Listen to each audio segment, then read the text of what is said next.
Dansk og nordisk kunst 1750 til 1900. Så kan det godt være, at der er nogen, der tænker, har det ikke noget med guldalder at gøre? Og er det ikke en lille smule kedeligt? Det kommer an på, hvordan man anskuer det. Men man kan også vælge at kigge på det på en anden måde.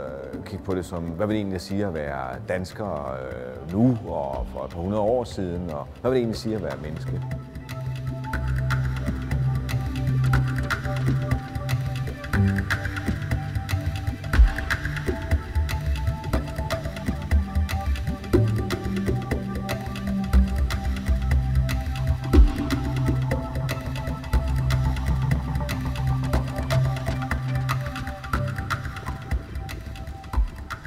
Det her er et værk, som jeg stopper ved, fordi for mig udtrykker det noget, som bare ikke må ske for mig og for alle mulige andre som forældre.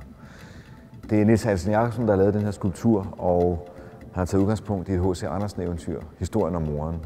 Han kalder værket her for Døden og moren. Og kort fortalt, så har moren jo våget over sit syge barn i 3 døgn. Der bliver banket på døren. Udenfor er der en ældre herre, som bliver budt indenfor og får en tår øl.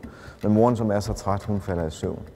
Og det er så døden, der er blevet lukket indenfor.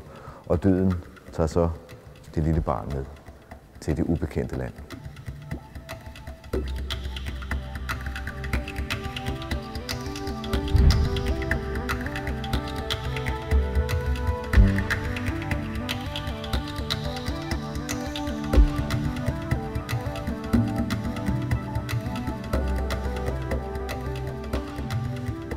Kunsten kan hjælpe mig med at reflektere over nogle livsvilkår. Nu kommer vi lige fra døden, og det her billede er for mig et billede på livet. Livet som en gave.